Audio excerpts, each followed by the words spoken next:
sem qual nada podemos fazer. Nos habilita nessa manhã, que seremos abençoados e fortalecidos. Em nome do Senhor Jesus, nosso amado Rei Salvador, Bispo da nossa alma, sumo sacerdote da nossa confissão, nosso querido e amado Jesus. Amém e amém. Podem sentar, que vamos lá, vamos começar. Lição 12. Estamos terminando o trimestre. E como quem salientou aí o nosso irmão, Roberto Grilo, domingo que vem vai terminar, né? A 13ª lição, completa o currículo do trimestre. Porém, agora no começo de junho, o pastor vai estar envolvido numa obra de ministração do Evangelho do Reino, junto com meus pares lá, o pastor Pedro, o pastor Igor e o pastor Márcio, tanto em São Gonçalo, no começo do mês, como mais para frente no mês, vamos para Brasília ministrar lá. Isso vai interromper o nosso fluxo, né, de todo domingo aqui na escola dominical. Então, o que nós vamos fazer? Eu já pensei no que vou fazer. Nós vamos terminar o trimestre semana que vem e depois vou fazer algumas aulas extras especiais. Amém? Para que possamos levar as aulas até a minha viagem. Depois que eu voltar da viagem, aí começa um novo trimestre. Amém? Então deve ter umas 3 ou 4 aulas que não vão estar encaixadas em nenhum trimestre. Vão ser aulas especiais. Só para dar tempo de eu viajar, voltar e aí depois começar um novo trimestre. Tá bom? E provavelmente, deve ser, o próximo trimestre, vamos estudar um trimestre inteiro, 3 meses estudando sobre o milênio. Amém? Não vai ser uma aula de milênio, vai ser um trimestre inteiro. Então nós temos muitos detalhes, vamos poder explorar mais textos proféticos, vamos ver coisas detalhadas, maravilhosas, um trimestre inteiro sobre o milênio. Amém? Então vamos lá, vamos terminar esse primeiro. O Jesus Cristo, cabeça do corpo, sumo sacerdote da igreja. Vamos para mim, por favor, Varão. Varão, vamos lá. Glória a Deus. Eu introduzi com esse paralelo aí para você ter uma noção, não sei quantos têm, né, não são obrigados a ter, de relacionamento diferente entre as religiões pagãs e o cristianismo. Tem um detalhe diferente. Então coloquei assim, na religião pagã romana, né, no tempo do Evangelho, estava predominando o Império Romano.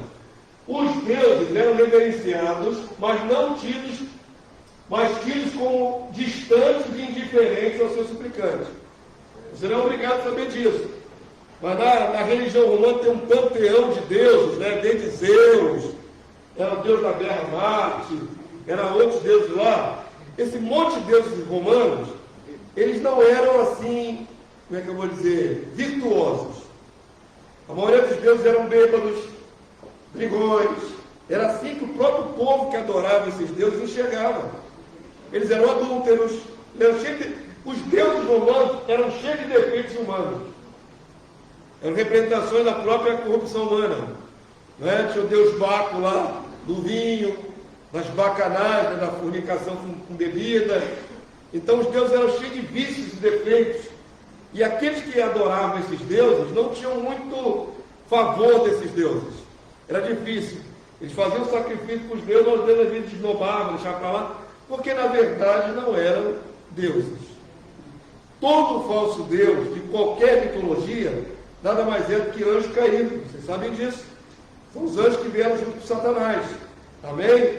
Então eles se adaptam ali nas religiões, travestindo-se, não é, nessas entidades que cada um dá o seu nome.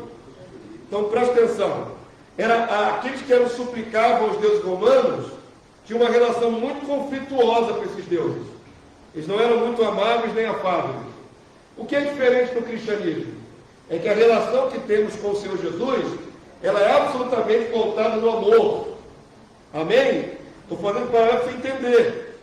Imagina você buscar um Deus que não está nem aí para você, que te esnova, um Deus cheio de vícios, um Deus errado, um Deus iracundo. Já o nosso se relaciona conosco através de uma relação íntima, de afeto, uma relação filial, né? Deus conosco, parental. Jesus é nosso irmão mais velho. Essa relação é muito diferente. Então os cristãos têm um privilégio tremendo de se relacionar com Deus, com o Pai e com o Filho, uma relação afetuosa. Amém? É esse paralelo que quero introduzir. Isso é muito importante entender. Então, na verdade, aqueles deuses eram demônios, cujo papel é ganhar o homem. No judaísmo, havia forte identificação do povo para com seu Deus Yahvé, porém não tão profunda e familiar como veio a ser a relação da igreja com Jesus. Os judeus, antes de Jesus, já se relacionavam profundamente com Deus. Porém, era o Deus Todo-Poderoso lá longe. Não é? Era o Deus Yahvé muito assim, o Deus patrono do seu povo, mas não Deus que pudesse ser chamado assim de Pai. Aí Jesus vem e introduz o Deus Pai. Aproxime-se do seu Pai. O Pai que te vê em secreto te recompensará. Jesus dá uma tônica diferente à relação com Deus Yahvé. E dá uma tônica mais familiar, mais agradável, de buscar Deus. É isso que muda na relação cristã. Amém? E Jesus, mais ligado a nós possível, ele se coloca como noivo da igreja. Isso é fantástico. Nenhuma outra cultura, os adoradores se relacionavam com seus deuses como um relacionamento tão íntimo como noivo e noivo. Não era assim, né? Haviam sempre os avatares lá dos demônios lá, que eram ligados à entidade, por exemplo, no candomblé, na macumba, na umbanda, faz cabeça para um santo e fica íntimo do demônio lá. Mas isso é só uma casca. A maioria não é tão ligada assim. Mas no cristianismo, todos nós, uma multidão de cristãos, milhões e milhões no mundo, talvez até, não sei se chega perto de 1 milhão de cristãos, mas milhões e milhões de cristãos no mundo, cada um é íntimo e pode ser íntimo do seu Senhor, Salvador e Rei Jesus Cristo. Amém? É isso que é diferenciado aqui destacar nessa introdução. 1 Coríntios 6,17, primeiro texto que vamos ler, vamos lá? Mas aquele que se une ao Senhor é um espírito com Ele. Amém? Essa é a diferença. Os adoradores das outras divindades não necessariamente tinham o espírito da divindade. Gostavam da divindade, adoravam a divindade, sacrificavam para aquela divindade, mas não participavam espiritualmente da divindade. Eram só devotos. O cristão não. Ele se une, ele se funde, ele é incluso numa ligação espiritual através do Santo Espírito que nos foi dado. Quem se une a Jesus recebe a sua unção. Essa parcela da divindade vem para dentro de nós. E aí nos tornamos ligados a Jesus pelo Espírito. Isso não é assim nas outras religiões. Amém? Isso não é assim no paganismo. Isso não é assim nesse monte de idolatria que tem no mundo. Nem todos são ligados à sua entidade pelo Espírito. Estão compreendendo? Vou pegar de novo o paralelo das religiões afro. Tem aqueles que são os médiuns, que realmente se relacionam diretamente com a entidade, e tem os demais que frequentam aquilo tudo, mas que nunca foram incorporados pela entidade, porque não tem essa ligação espiritual tão profunda. Mas todo cristão, todo aquele que vem a Cristo, tem que ter uma ligação espiritual com Cristo. Essa é a diferença. Todo. Seja um adolescente, uma criança que vem a Cristo. Se nasceu de novo, recebeu o Santo Espírito. Amém? Esse é o grande diferencial. Nós nos tornamos ligados espiritualmente a Jesus. Avança para mim, vamos lá. A unção do Deus Filho nos filhos de Deus. Essa unção é o Espírito. A ligação prometida por Jesus aos discípulos se deu de maneira prática e distintiva, ou distinta, quando no Pentecostes os 120 discípulos receberam o Espírito Santo sobre eles. Lá em Atos 2 mostra que veio ali um som, como de um vento impetuoso, e havia 120 pessoas naquela câmara. Sobre cada um deles pousou ali, sobre eles, o Espírito Santo. Aí apareceu a manifestação extraordinária de uma labareda de fogo na cabeça de cada um deles, provando que cada um recebeu sua porção do Espírito. Amém? Isso é algo extraordinário. Por quê? Porque a divindade compartilhou da sua glória, do seu Espírito, com os seus discípulos.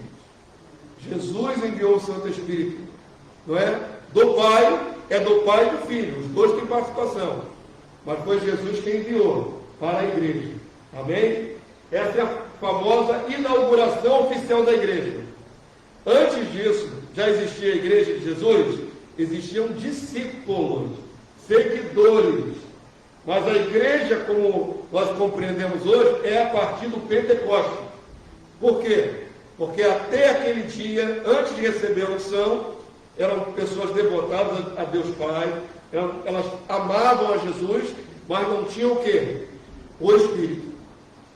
Até aquele dia se cumprir, irmãos, eu não sei direito, eu me esqueci, mas tem um período de tempo entre a morte de Jesus e o Pentecostes. São acho 40 dias, se não me engano. 50 dias. Entre a Páscoa, na morte de Jesus, e o dia do Pentecostes, 50 dias. Nesses 50 dias, Jesus mandou que eles orassem para esperar a promessa do Pai. Eles ficaram em orações contínuas todos os dias, irmãos.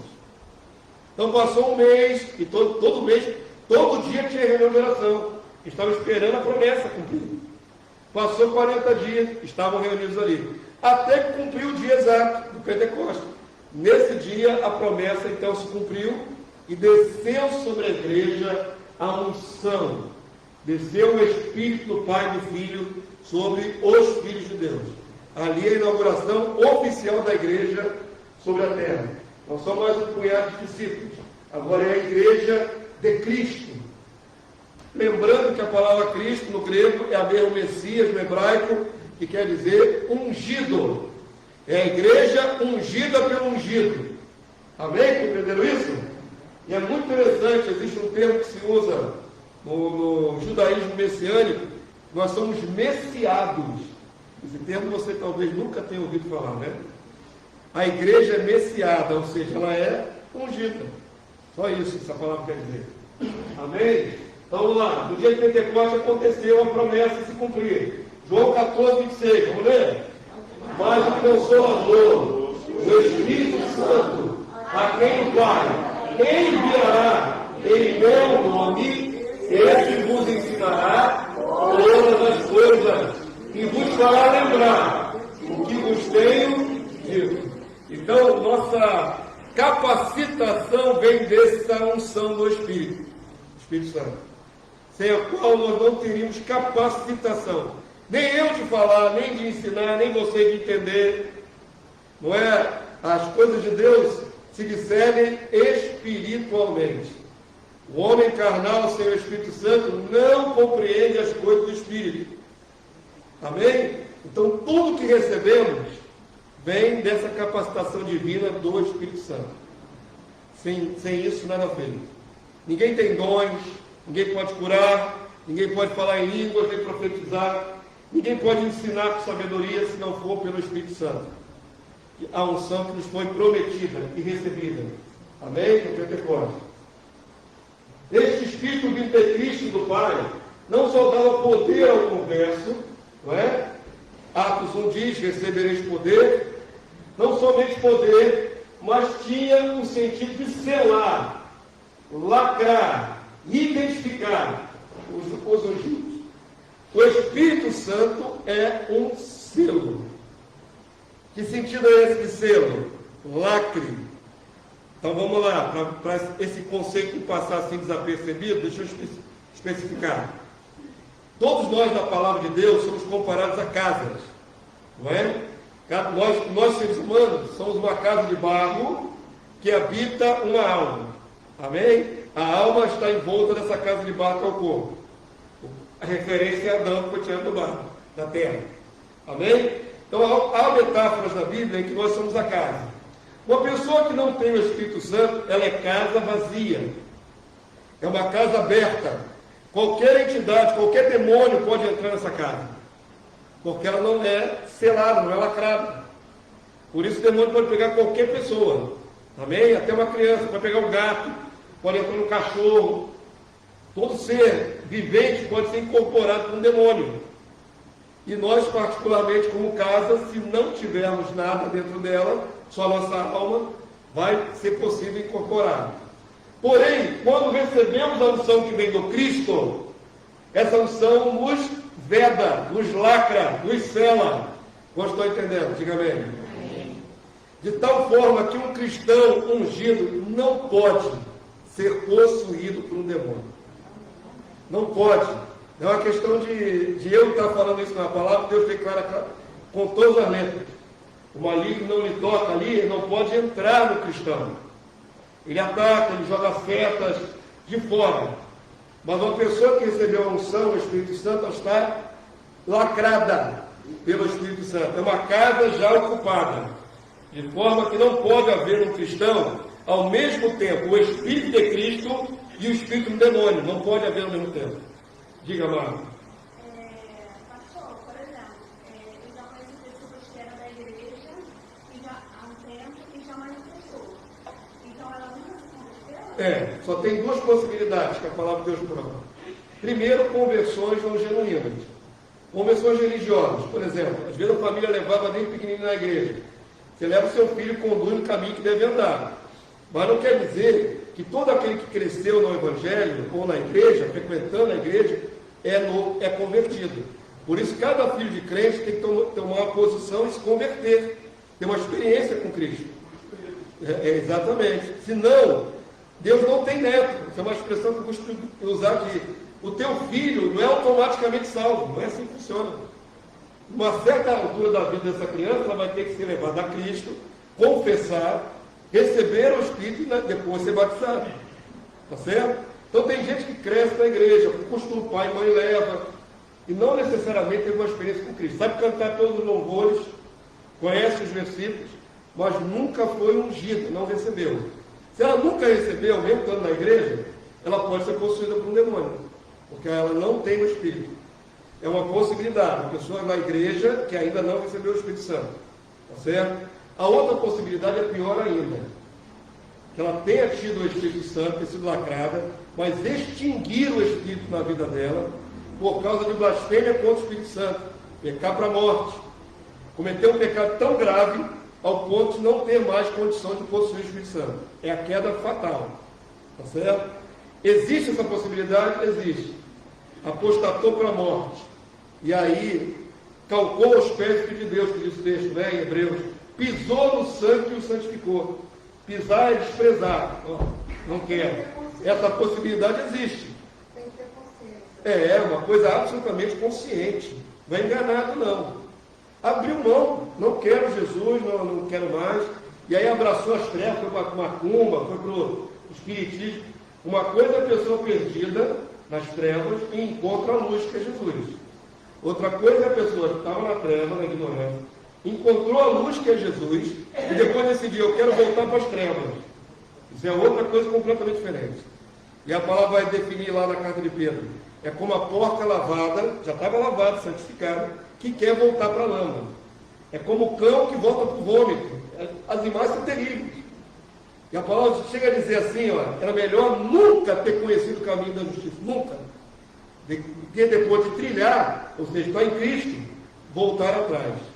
Então a palavra é clara que há a possibilidade do cristão autêntico apostatar da fé, existe a possibilidade. E essa possibilidade ele perde o Santo Espírito. E se ele voltou para as trevas, aí ele pode ser incorporado. Lembra da parábola que Jesus falou? Uma casa vazia, adornada, se tiver vazia, adornada, vem mais 7 demônios pior do que aquele que saiu primeiro. Por quê? Porque a casa está vazia. Não tem um espírito. Amém? Fica pior o estado dessa criatura. Com mais demônio do que tinha no passado. Eu penso, né? Falo para você, nós vamos avançar aqui. Eu estou em Cristo há 30 anos. Se eu resolver abraçar as trevas agora, irmão, não tem mais oração que me salve. Entendeu? Não adianta interceder mais. Porque quem muito é dado, muito é requerido. Eu sou um homem absolutamente consciente. Então, se eu quiser abrir mão de Deus consciente e ir para as trevas, não há oração de vocês que me tirem. É apostasia total, entendeu? É assinar minha sentença de morte espiritual. E aí, nas mãos do inimigo, de novo, eu vou ser muito pior do que fui na primeira vida, antes de vir a Cristo. Até o que não fiz no passado faria, eu acho. É um suicídio espiritual. Então só tem essas duas possibilidades. Uma pessoa está no meio do povo de Deus, mas ainda não nasceu de novo, não foi selada com o Espírito, e por isso ainda pode ser possuída. Acontece. Ou ela teve o Espírito, perdeu, que é pior ainda, e vai ser possuída por demônios. Amém? Mas se a pessoa estiver em Cristo, ela está selada. Enquanto em Cristo ela está selada, lacrada e identificada. O lacre também é uma identidade. A palavra não diz que nós somos propriedade exclusiva de Deus. Como é que o mundo espiritual vê isso? Que você é propriedade exclusiva do lacre, por causa do Espírito que está dentro de você. O mundo espiritual sabe que você é ungido por Cristo. Aí entra aquela palavra, vós sois mundo. Talvez para as trevas a gente brilhe. Exatamente. Eles sabem quem nós somos. Tá bem? Vou lembrar de novo outra passagem. Vamos ter que avançar. Estou só na introdução. É por isso que termina meio-dia. Mas eu vou rapidinho, porque isso é uma coisa que tem a ver com um problema na minha família. A pessoa recebeu Jesus de forma religiosa. Não houve conversão genuína. Ele acha que recebeu, Mas mas não recebeu. Né? se prova pelos frutos, né? Da conversão. A conversão genuína se prova pelos frutos. Tem gente que vai nas igrejas, por exemplo, nas igrejas de massa, são igrejas que entra 3.000, 5.000 pessoas, não é?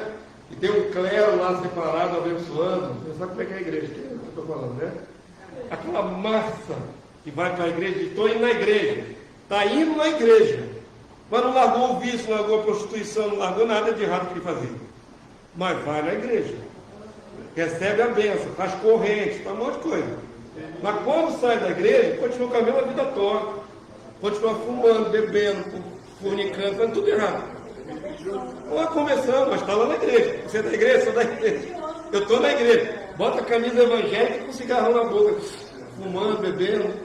Não tem testemunho nenhum. Essa pessoa ela está se enganando. Oi? Assim você pode, né? É religião. Mas não é. Não é. Em casa é outra pessoa.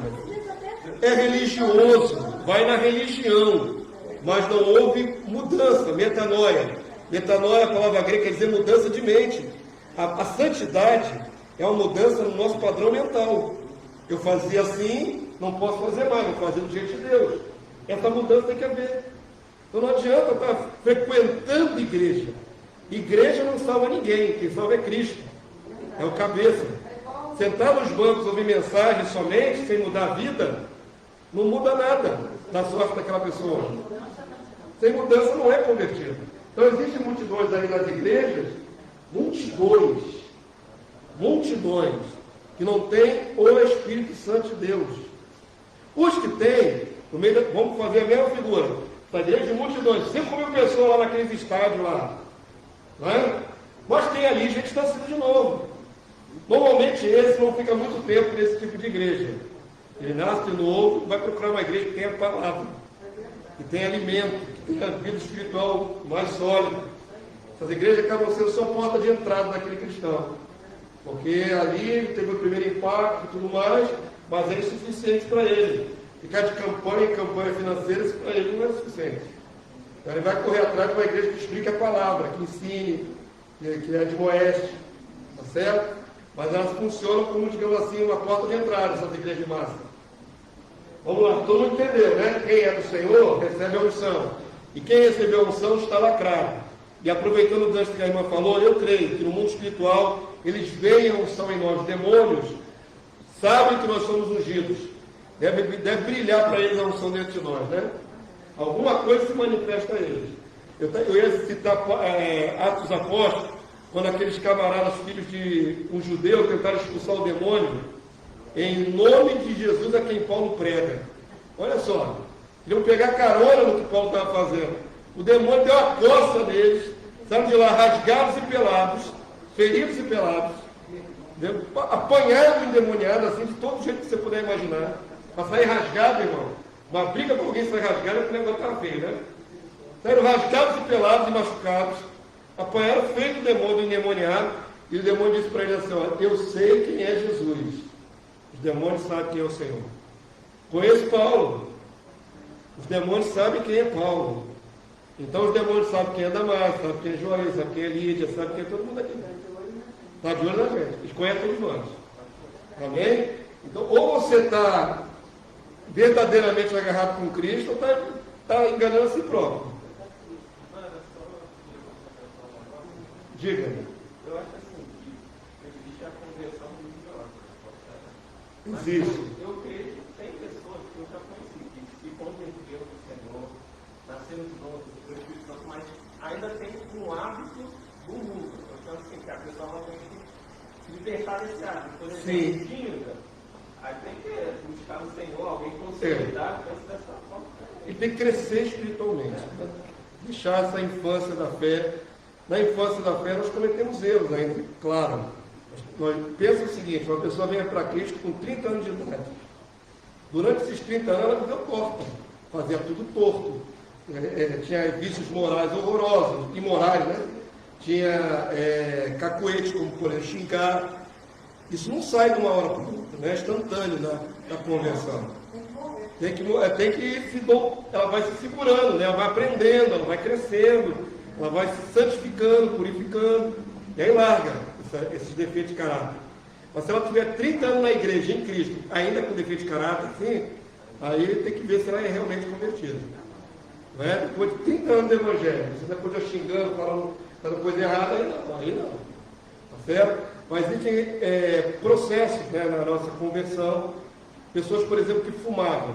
É uma dependência química no sangue, irmão. Eu nunca fumei. Eu traguei uma vez quando eu era jovem, achei horrível, nunca mais fumei. Mas quem fuma, para desintoxicar um ano de fumo, a cada ano que a pessoa fumou, se eu não me engano, são 5 anos de desintoxicação. A pessoa fumou 10 anos, ela tem que ficar 50 anos limpa, para limpar totalmente o organismo. É muito tempo. Então tem gente que vem para Cristo, fumou muito tempo, e aquilo ali fica, a nicotina tem um poder de penetração na corrente sanguínea, no cérebro, no corpo dela, que ela fica com vontade de fumar, mesmo em Cristo. Porque é uma dependência química. Como qualquer droga, qualquer vício, tem que ser combatido com muito fervor, senão a pessoa volta. Tá certo? Não quer dizer que ela não seja convertida. Quer dizer que ela tem uma dependência no organismo dela, que precisa ser tratado. Aí bota aqueles em plástico, né? Como chama?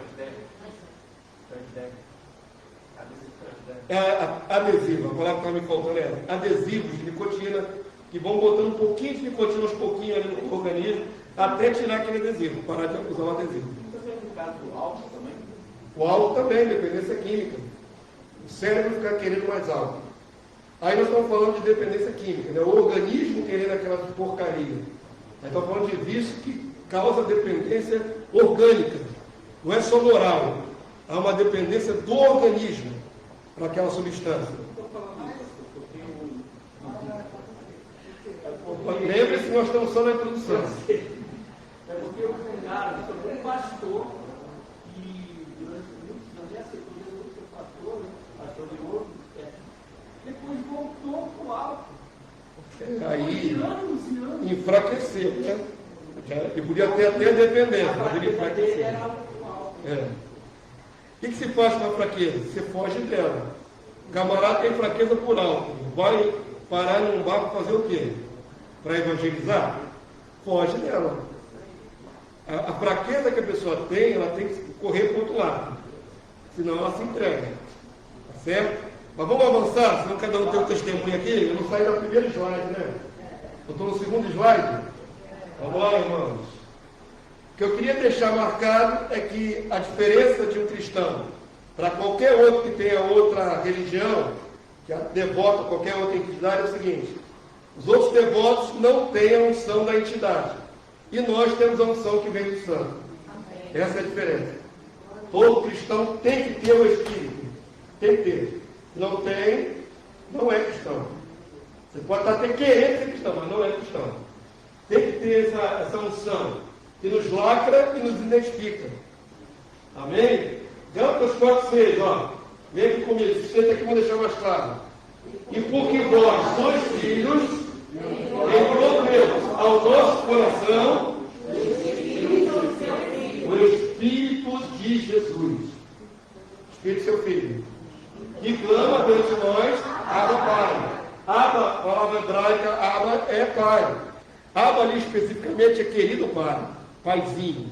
Então, quer dizer, eu, tirando meu exemplo, antes de nascer de novo, incrédulo toda a vida.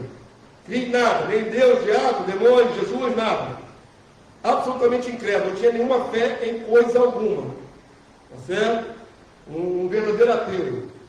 Depois que veio a unção, eu tive desejo por Deus. Deus é meu Pai, eu quero Deus, eu quero Deus. Esse desejo é plantado pelo Espírito do Filho dentro de nós. Amém? Todo aquele que é novo nascido tem desejo por Deus. Tem desejo por seu Pai. Amém? Quer relacionar-se com o Pai. Isso é plantado pelo Espírito de Jesus dentro de nós, o Espírito do seu Filho. Efésios 2,19, vamos ler juntos? Assim já não sois estrangeiros e peregrinos, mas concidadãos dos santos. E sois o quê? A família de Deus. Isso aqui é o plus, né? O extra, que as outras religiões não oferecem. Quem serve a Buda não é necessariamente ligado a Buda como familiar. É um devoto de Buda. Mas quem serve ao nosso Deus se torna família de Deus. Deus te tratará não apenas como um discípulo ou um devoto. Deus te tratará como filho. Essa é a distinção do cristianismo. Nós nos aproximamos de Deus com laços parentais, de amor. E é muito diferente. Bem, nós nos aproximamos de Deus porque nós escolhemos um Deus para servir. Porque Ele nos acolheu com laços de amor. Há uma relação íntima aí entre nós e o nosso Deus. Amém? Todo mundo compreendeu? Avança, finalmente vamos mudar de slide. Logo, todo cristão é ungido. E deixa eu dizer, quebrar esse paradigma aqui nessa hora. Há uma tendência no meio evangélico de chamar de ungido quem? Sou o líder, sou o pastor. Quem é o ungido da igreja? O pastor? Não, pelo amor de Deus. Baseado nas passagens do Antigo Testamento, que Davi não quis atacar Saul, não toque no ungido.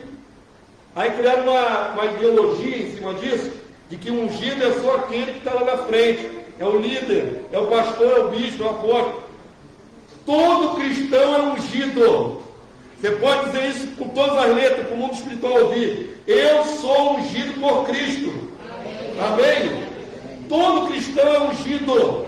Não existe, o ungido é o pastor, não existe. Eu também sou ungido.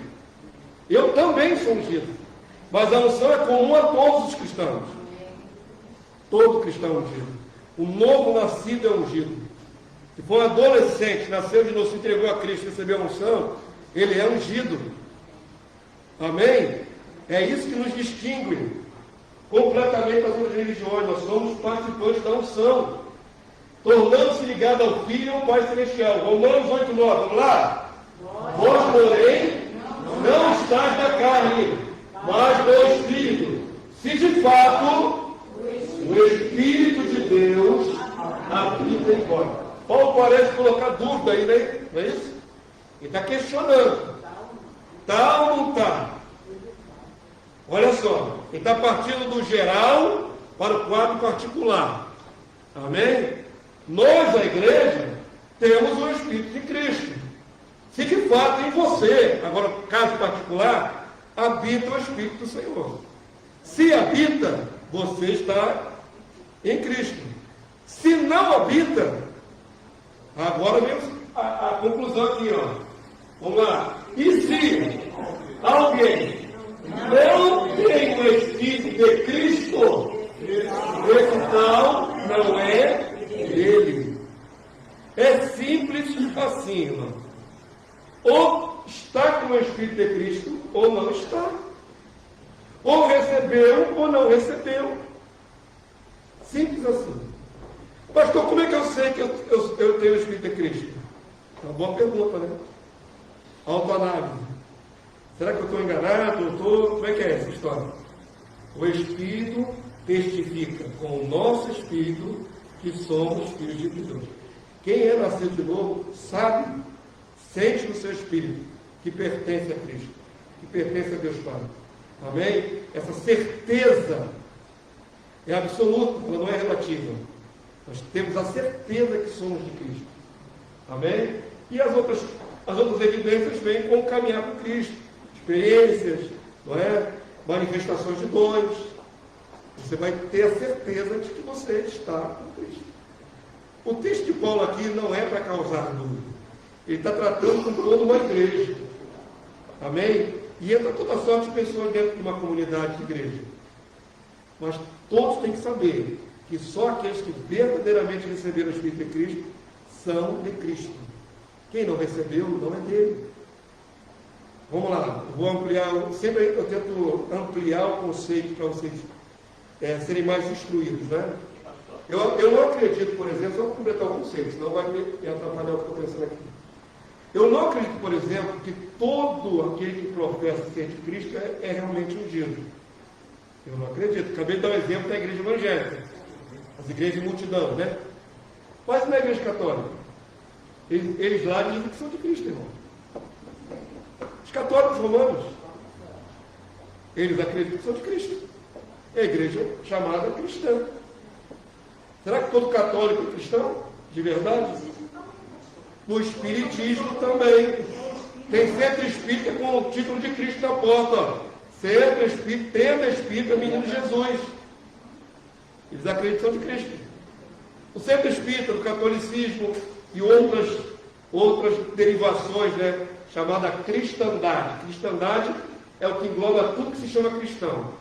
Não é necessariamente o cristianismo puro. É a cristandade. Os testemunhos de Jeová. E o interessante dos testemunhos de Jeová é que eles sabem que não tem o Espírito de Cristo. Vocês sabiam que os testemunhos de Jeová não acreditam que fazem parte do Cristo? Eles não tomam Santa Ceia. A Santa Ceia é servida e ninguém pode tocar na Santa Ceia. Passa de mão em mão, ninguém toca. Só os 144 mil selados podem tomar a Santa Ceia. Como é que sabe? Quem inventou isso, as regras, foi o Charles Russell que inventou a religião lá atrás. Quem estava vivo no tempo de Charles Russell podia tomar a Santa Ceia. Essa geração que está viva agora, ninguém toma a Santa Ceia. Eles não têm parte no Cristo. Olha só que horror, né? Pregam a Jesus de porta em porta, mas eles sabem que são casa vazia. Por isso, o testemunho de Jeová não ora conosco. Você pode chamar o testemunho de Jeová para orar, que ele vai fugir. Como o diabo foge da cruz, diz da popular. Por quê? Porque eles sabem que não tem o Espírito. Eles são povo de Jeová, eles não são Cristo, eles são povo de Jeová. Então o que acontece? Eles têm medo de orar conosco, porque eles acham que nós, os cristãos evangélicos, junto com os católicos, somos a grande Babilônia.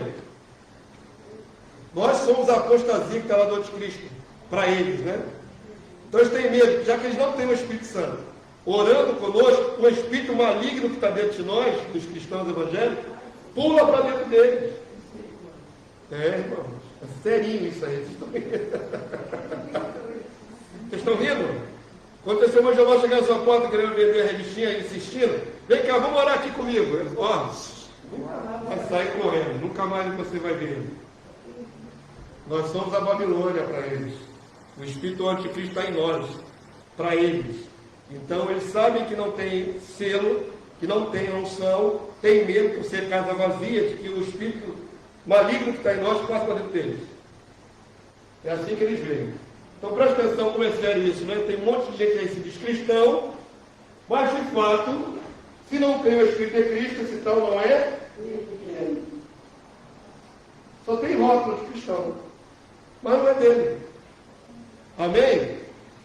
Nós somos de Cristo porque sabemos que somos dele e o nosso coração testifica que somos verdadeiramente de Cristo. Amém? E temos que andar em Cristo, né? Tem gente que anda em Cristo e sai de Cristo. Tem isso também. Então vamos lá, olha só que coisa maravilhosa. Para quem quer ter certeza, né? 1 João 2,20 e verso 27. E começa aqui. Os dois textos aí deixam claro que o Espírito é a unção. Vamos ler juntos, grandão ali, ó. E vós possuís o quê? Unção. Que vem do Santo. e todos tendes conhecimento. O conhecimento advindo dessa unção, sem a qual nós não entendemos nada. Verso 27. Quanto a vós, a unção que dele recebestes permanece em vós, e não tendes necessidade de que alguém vos ensine, mas como a sua unção nos ensina a respeito de todas as coisas, e é verdadeira e não é falsa, permanecei nele, no Senhor, como também ela vos ensinou. Percebam que o Espírito Santo agora é chamado de quê dentro de nós? Unção.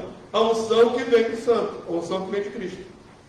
Amém? Então todos nós somos ungidos. Amém? Outra questão importantíssima. A unção permanece em nós. Tem crente que acha que é como no Antigo Testamento. Se ele fizer uma besteira, um pecado, o Espírito Santo sai. Não é assim, irmão. Não é como no Antigo Testamento, que era a visita do Espírito. O Espírito vinha, tomava a pessoa, usava o profeta, depois o Espírito saía. O Espírito vinha sobre Sansão, dava conta, depois saía. Esse tipo de modalidade de visitação do Espírito é na antiga aliança. Antes de Jesus enviar o Espírito à igreja. Agora o Espírito é morada dentro de nós, ele vai morar dentro de nós. Ele não visita, ele está permanente. Então, não pense jamais, hoje eu estou assim meio vazio, será que o Espírito Santo saiu de mim? Não é assim que funciona. Para sair de você, você tem que ter cometido um pecado para a morte. E compreenderam? Tem que ter a apostatada da fé. Você não perde a unção diariamente, digamos assim. Diga, minha irmã. Por isso tem muitos louvores que fica bem no espírito, bem... Que é um erro. É um erro. Muito bem colocado. Muitos louvores pedem nova unção, ou mais unção, ou pedem que o Espírito Santo venha. Isso não existe no Novo Testamento. Uma vez recebido o Espírito Santo, você está lacrado com ele. Não pode. Ninguém recebe segunda vez, terceira, quarta, 10ª vez o Espírito Santo. Compreenderam isso? Isso é um conceito errôneo. Na verdade, o que o povo pentecostal está buscando são as manifestações do Espírito. Buscar a manifestação do Espírito é uma coisa. Buscar nova unção é outra. Não existe nova unção no Novo Testamento. Não existe. Recebeu a primeira vez? Já tem. Vós possuís a unção. Amém? Mas o crente, às vezes, carnal, se sente bem fraquinho assim na fé, tem que buscar mais unção do Espírito. Você não tem que buscar. Qual é o versículo que tem que dizer a você buscar unção do Espírito? Qual é o versículo que diz? Busquem mais Espírito. Não existe isso na Bíblia. Busquem mais unção do Espírito Santo. Não existe na Bíblia. Vocês possuem a unção. Eu dei o exemplo de um novo convertido adolescente. Nasceu de novo, tem a unção. O que ele não tem ainda são os dons. Não confunda buscar dom com buscar mais Espírito. Não recebe mais Espírito. Ninguém recebe Espírito por medida, está escrito a palavra. O apóstolo Paulo falou isso. Nós não recebemos uma porção de 30%, depois recebemos mais 30%, depois recebemos mais 10%. Ninguém recebe por medida o Espírito Santo. Recebemos uma única vez. Amém? Agora, a partir da unção que já habita dentro de você, você deve desenvolver, buscar os dons, se santificar, não é? Desenvolver a vossa salvação com temor e tremor. Aí já é interação sua com o Espírito. Porém, ninguém recebe mais uma porção de Espírito. Não existe isso no Novo Testamento, ok? Não existe. Existem as práticas das igrejas, mas não na palavra. Diga, Barão. Por isso que é comparado numa semente, né? Com uma semente. Exatamente. Caiu na terra, já germinou, não recebe outra semente. Ninguém recebe segunda vez o Espírito Santo. Amém? Ninguém. Nem terceira, nem quarta, nem 10ª. Não existe novo Pentecoste. Pentecoste aconteceu uma vez na história única. Diga, Mara.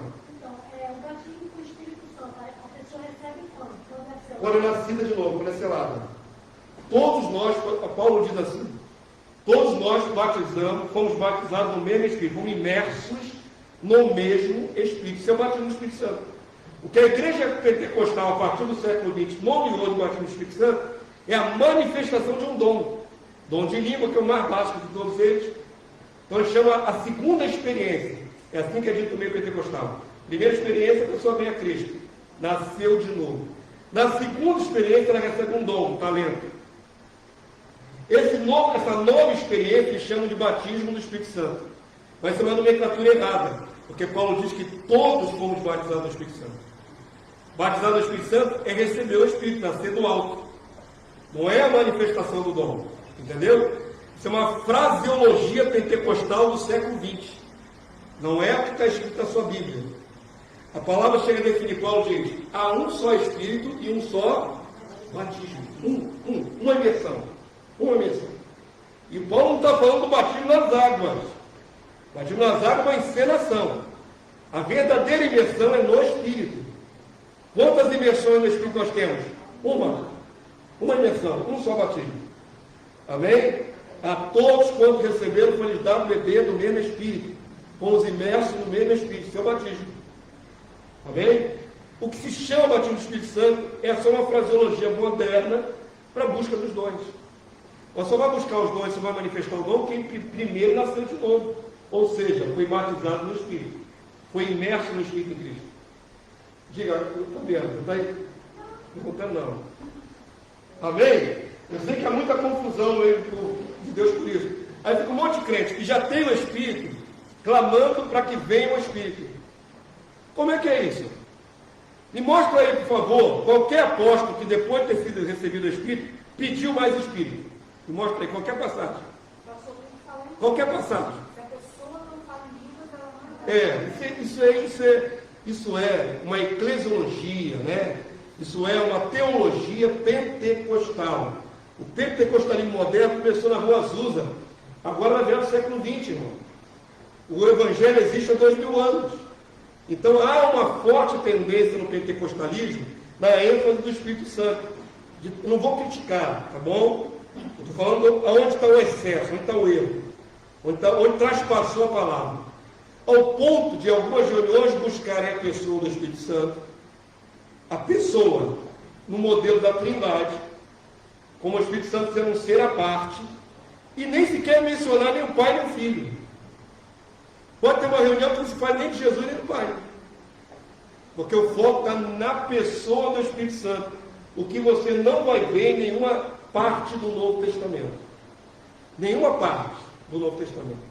Desde a inauguração da igreja, no Pentecoste, em Atos 2, até o Apocalipse. Você pode procurar, você não vai ver ninguém, nenhum personagem bíblico, nenhum dos apóstolos, buscando intimidade e reverência ao Espírito Santo. Não tem. Isso é herdado da Igreja Católica Romana. A noção dessa reverência ao Espírito Santo. E na promulgação da Trindade foi dito que ele é tão Deus quanto o Pai e o Filho. Esse texto tem problemas. Mateus 28 tem problemas. É uma aula. Esse texto tem problemas. Já percebeu que é o único que fala isso? Que os outros, todos os Atos Apóstolos falam isso? Por que só um texto fala isso? Pois é. Tem um misterinho aí que não vou poder abrir agora. Tá bom? Mas tem um misterinho aí. Mateus 28. Irmãos.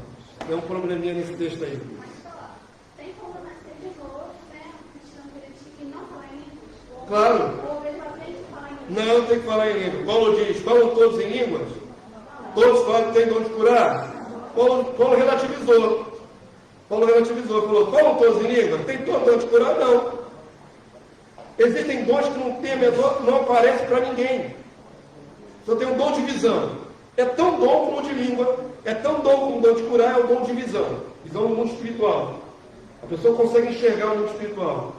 Mas só na cabeça dela, porque ela não fala nada. Se ela não falar, ninguém sabe. O problema do dom de língua é que ele aparece. Ele faz um alarido. Aí todo mundo vê. Mas é o menor dos dois. Paulo classifica numa escada, num degrau. Em degraus. O primeiro degrau é o dom de língua. É o mais baixinho dos dons. E aí por isso é muito comum. Muita gente fala em línguas. Mas deveria buscar interpretar a língua. É outro degrau. Edifica-se próprio. Não é um dom que edifica a igreja. Falar em língua é muito bonito para quem vê de fora, mas não tem valor nenhum para a sua vida espiritual quem está de fora. Imagina se ao invés de eu estar aqui ensinando a verdade de maneira que você possa entender, eu ficasse aqui 15 minutos falando em línguas. O pastor tem dom de língua, mas o que é aproveitar para vocês? O que é aproveitar para vocês? Olha que pastor espiritual que temos nessa igreja. Olha esse homem, fala muito em língua esse homem. E olha que maravilha. Mas e você? O que é aproveitar para a sua vida? Eu ficar aqui 20 minutos falando em língua. Nada, de nada, de nada. Eu e Deus aqui num papo espiritual e vocês estão tudo no vazio aí.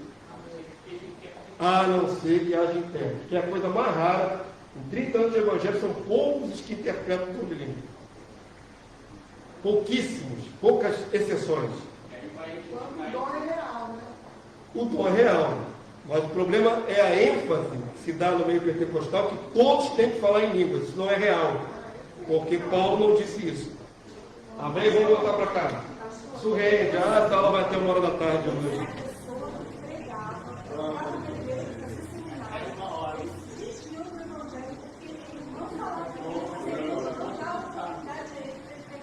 Foi massacrado erroneamente. Foi massacrado erroneamente. Estão falando aí de tanta importância nas línguas. A língua é um dom como outro qualquer. Um dom de visão, um dom de cura. É um dom. O Senhor dá a cada um conforme lhe apraz. Amém? Vamos lá, vamos voltar para cá? Todo mundo sabe que tem unção? Amém? Você pode ter que ter unção? Eu sou ungido de Deus. Então, por favor, nunca mais diga que ungido é só pastor. Nunca mais faça isso. Diga com toda propriedade, eu sou ungido de Deus. Quem é você? Eu sou ungido de Deus. Sou ungido. Amém? Isso é importantíssimo para a sua fé. Você declarar isso. Até porque o diabo vai te cirandar e vai dizer, você não é nada, você não é ninguém, você não tem força. Você diga para ele com todas as letras, eu sou ungido de Deus. Maior é o que está em mim do que aquilo que está no mundo. A unção que permanece em mim. E ele sabe disso. Avança a mim. Já enfrentei batalha com demônio, cara a cara, com pessoas endemoniadas. Ai de mim se eu não tivesse unção. Eu teria saído pelado e rasgado igual aqueles homens lá da Bíblia lá. Tinha apanhado feio. Graças a Deus eu tenho unção. E você também tem. Tem que ter essa convicção. Amém? A unidade orgânica de Cristo é a igreja. Estamos falando muito aqui de nós, a unção em nós, o poder de nós. A aula é sobre o Cristo, a nossa ligação com Ele. Nós temos a unção para estar ligado a Ele. Primeiro parágrafo aí é para enfatizar que ninguém que não tenha o Espírito pode estar ligado a Cristo, de fato. Amém? Só está ligado de fato a Cristo quem tem o Espírito, de Cristo. Ponto. Amém? Agora sim, essa ligação nos coloca dentro de um corpo místico, espiritual sobre a terra. A palavra místico te escandaliza, não, né? A palavra mística quer dizer alguma coisa sobrenatural, além do natural, só isso. Amém? Então, o corpo do Cristo é constituído de milhões de cristãos ungidos de verdade. O Espírito é compartilhar por Jesus com todos os seus ungidos. Amém? E cada um que nasce de novo recebeu do mesmo Espírito que o seu irmão, antecessor, tem. Então vamos lá. O Senhor Jesus na Santa Ceia, simbolicamente repartiu seu corpo e seu sangue. Amém?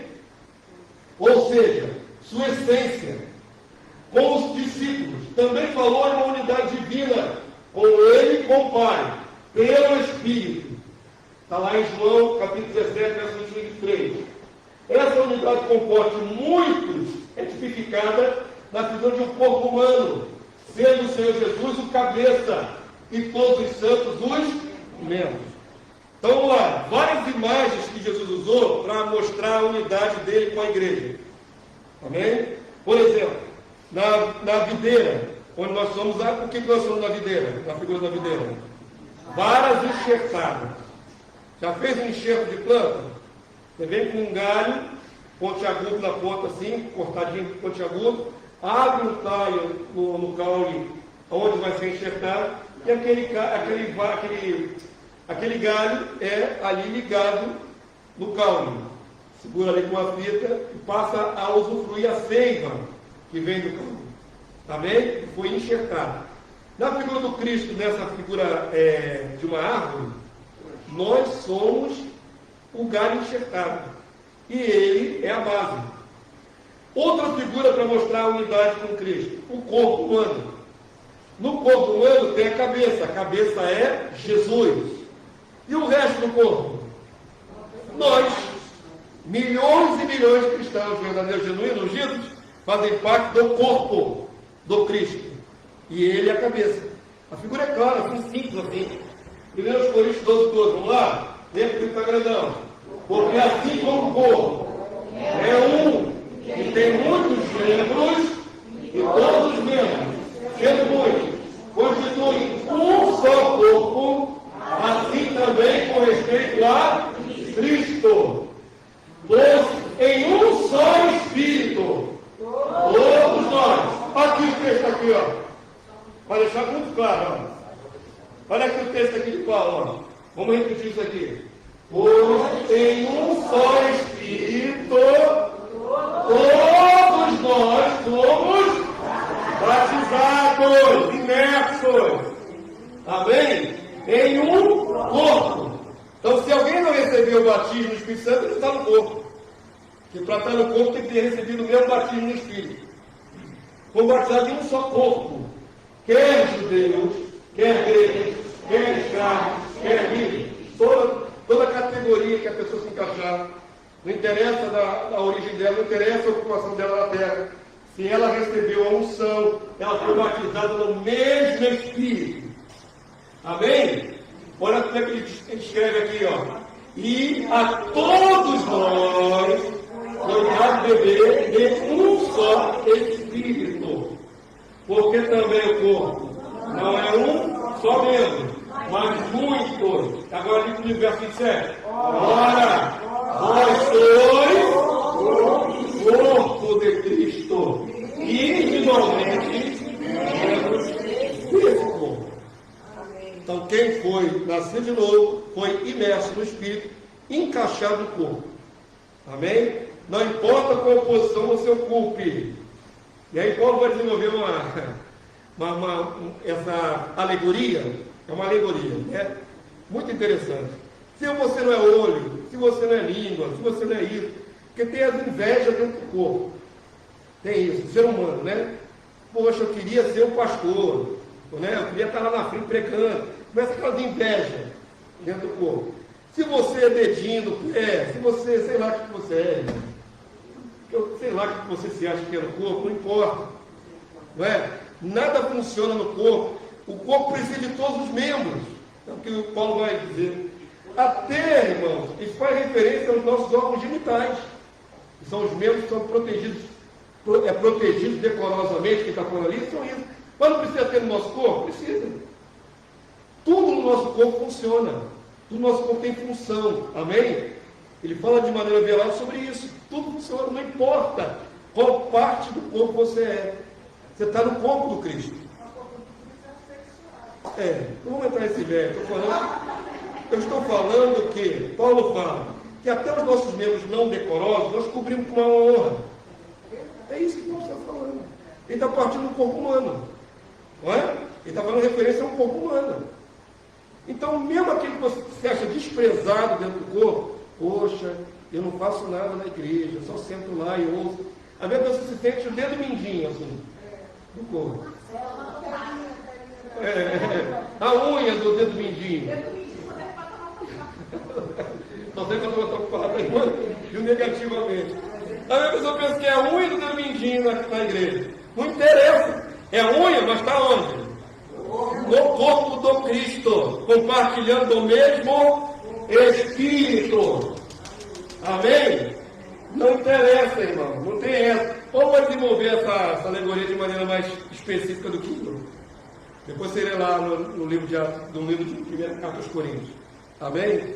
O importante é unha do dedo, ou braço. Um braço é uma coisa forte. Ou perna, ou língua, ou olho. O que quer que você seja, todos estamos imersos no mesmo corpo. Fazemos parte do mesmo corpo.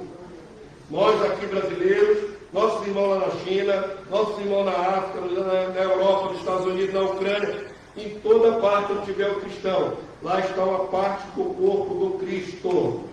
Amém, amados de Deus? Todos participando do mesmo corpo. Todos. Isso vai reverberar na Santa Ceia, que nós vamos ter hoje aqui. Aquele pedacinho de pão que você segura, e aquele cálice com sangue, né, tipificado no suco de uva, diz assim: eu faço parte do Cristo. O meu pedacinho de pão me representa no Cristo. Juntando todos os pedacinhos de pão, como um pão único, que é Cristo. Essa é a simbologia do corpo. Aqui, ó, bacana a ilustração, né? Cada um faz parte do corpo de Cristo. A cabeça é Jesus. Sempre será Jesus, né? A figura do corpo nós cristãos uma noção de conexão mútua entre todos nós, entre todos os membros, e principalmente com o Senhor Jesus, que é o cabeça, o comandante e dirigente de todos. Essa imagem aqui nos ajuda a compreender esse conceito. Amém? Todos nós estamos no corpo, estamos, mas quem comanda é Cristo Jesus. A cabeça é Ele. Seguimos o comando dele, as direções dele, os comandos espirituais vindo pelo Santo Espírito que vem dele. Então vamos lá, Efésios 1, 22, igreja. E pôs todas as coisas debaixo dos pés. E para ser o cabeça, é Jesus, sobre todas as coisas, o deu à igreja, a qual é o seu corpo. A igreja é o que de Cristo? Corpo. A plenitude daquele que a tudo enche em todas as coisas. Ele é o cabeça, nós os muitos membros do corpo. Amém, povo santo? É fácil, né? Vamos comigo. Pula mais um aí, Barão. Não tem ninguém ali no comando, não. Glória a Deus. Colossenses 1,18. Ele é a cabeça do corpo da igreja. Ele é o princípio, o primogênito entre os mortos, para em todas as coisas ser glorificado. Como cabeça do corpo, Jesus direciona as ações da igreja, avalia suas obras e revela seus defeitos. Está lá nas cartas do Apocalipse, né? Ele vai falando: ó, conheço suas obras, conheço seus defeitos, conheço tudo. Eu sou o cabeça da igreja. Quero que vocês saibam que eu sou corações e mentes. Está lá no Apocalipse, né? Eu sou aquele que sonda corações e mentes, ele penetra nossas ações. Diga, amado. Uma coisa que eu também aqui agora. O sangue de Cristo circula em todo o corpo. É. O seu espírito também. É. A vida está no sangue. A vida está no sangue, nos oxigena. Dentro daquela figura da árvore, nós enxertados, tem um detalhe muito interessante, né? João capítulo 15, né, que fala da videira, e nós as varas. Já percebeu que está escrito ali? Se a vara não der fruto, é arrancada fora? Por que é arrancada fora? Estava no Cristo. Porque o fruto dela está impedido por quê, né? Por que ela não deu fruto? Não é só uma preguiça de evangelizar na educação dito ali. Não deu fruto divino, não houve mudança de vida. Tá bom? Não é ali só porque não evangelizou, não. Para ser arrancado fora da videira tem que ter algo muito grave. Não está fluindo a vida de Cristo nesse ramo. Está obstruído. Provavelmente por pecados graves. Amém? Compreenderam? Porque todo aquele que se une ao Senhor se torna um espírito com Ele. Tem que viver uma vida diferente. Não tem como, irmãos. Não tem como. A pessoa está em Cristo e continua com os mesmos pecados grosseiros, ou ela não nasceu de novo, ou ela está buscando o seu suicídio espiritual. Vai ser cortado fora. Vai perder a unção. Amém? Não existe relativismo. É tudo absoluto. Ou é, ou não é, ou está, ou não está, ou produz, ou não produz, é assim, é tudo absoluto. Nós estamos vivendo um tempo de muito cinza, não é? A palavra fala de luz e treva, preto e branco, não fala de cinza. O cinza é misturado, é hipocrisia. É meio e meio. Meio e meio não serve. Ou uma coisa ou outra. Não estou falando que nós, como luz, não temos ainda pecado. A palavra é clara dizer que nós somos pecadores.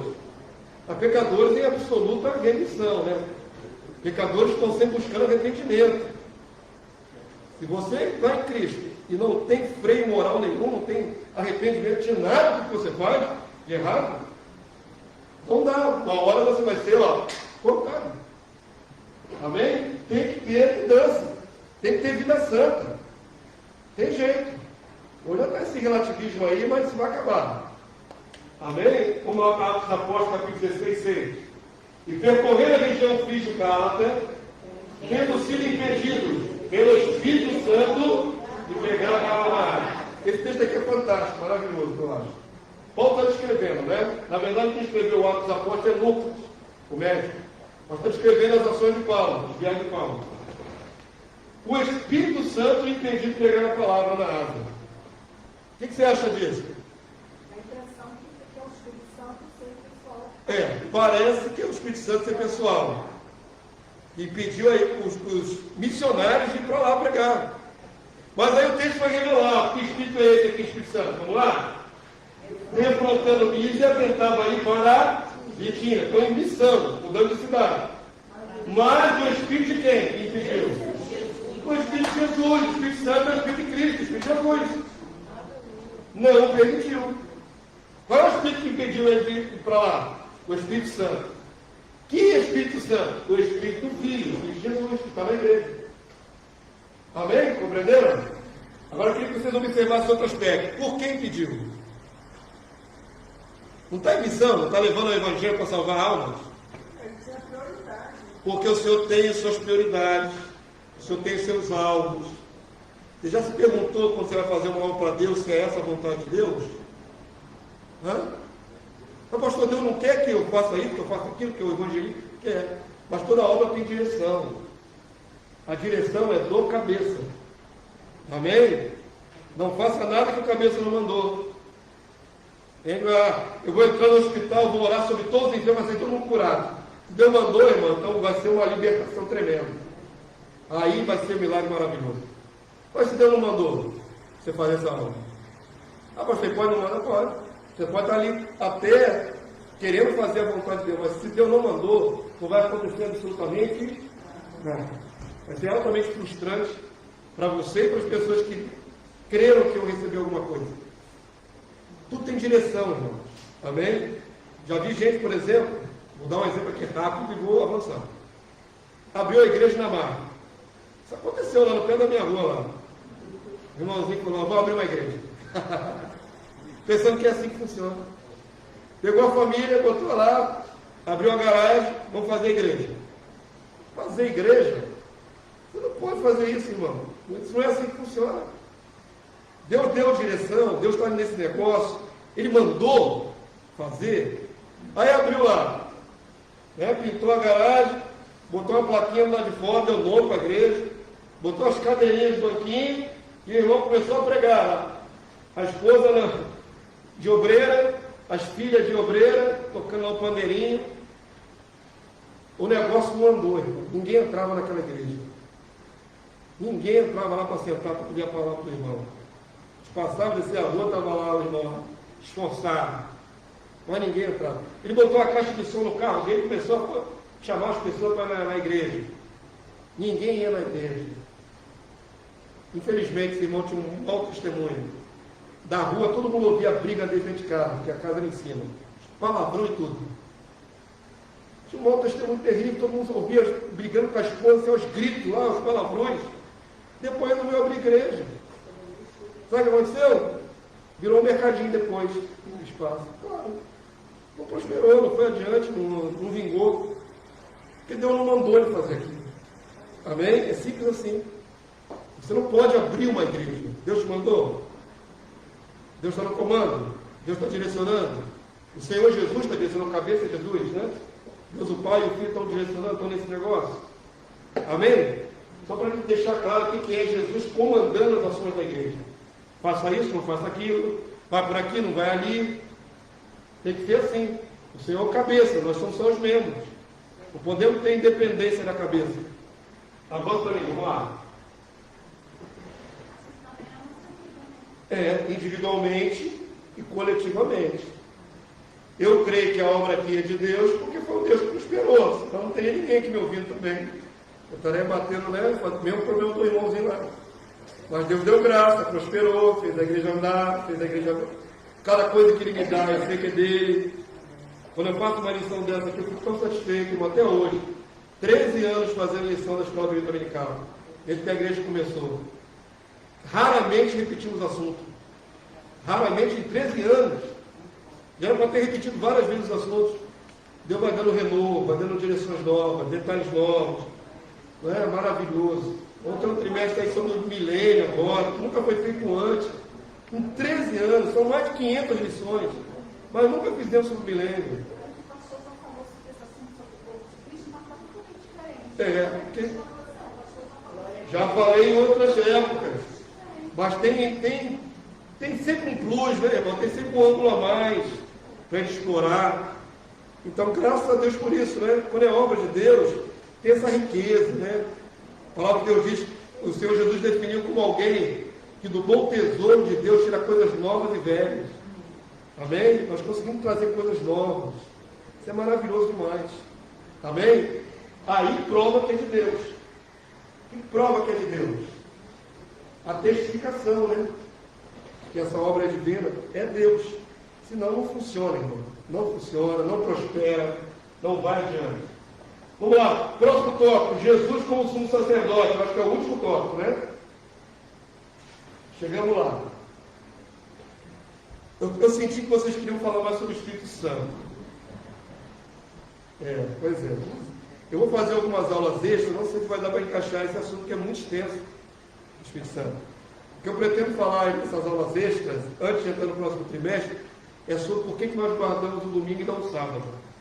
Isso vai dar pano para nós. Uma aula só não dá. Amém? Então, vamos ver detalhes bíblicos, exegéticos, teológicos, eclesiológicos, vamos ver todos os âmbitos. Vamos chegar a uma conclusão aqui, em nome de Jesus. É domingo ou sábado para a igreja? Vamos ver. Tá bom? Não perca esse tema do próximo capítulo. Vamos lá. Na antiga aliança, Deus de Israel, né? O próprio Senhor estabeleceu o sacerdócio Levi. Todos nós sabemos disso. Através do caminho de Arão. O Senhor Jesus, no entanto, ao vencer a morte e subir aos céus, adentrou o santuário celestial, apresentando seu sacrifício como cordeiro e assumindo a função de sumo sacerdote eterno, não pela ordem levítica, mas segundo a ordem perene de Melquisedeque, que era rei de Salém e sacerdote do Altíssimo. Então, isso aqui é muito maravilhoso. Eu volto e meia falo com vocês. Leiam, estudem o livro de Carta aos Hebreus, que ninguém sabe quem é o autor. Alguns acreditam que é Paulo, mas não há 100% de certeza se é Paulo. Carta aos Hebreus, 13 capítulos maravilhosos. E transforma tudo que era ritual do Antigo Testamento, que era figura, que era símbolo, na prática da vida da igreja. Amém? É o livro da conversão, da antiga aliança para a nova, é o livro de Hebreus. Leia esse livro maravilhoso. É o livro da fé, é o livro da igreja, é o livro do sacerdócio da igreja, é o pequeno livro de Hebreus, de 13 capítulos. Mas tão profundo, tão tremendo.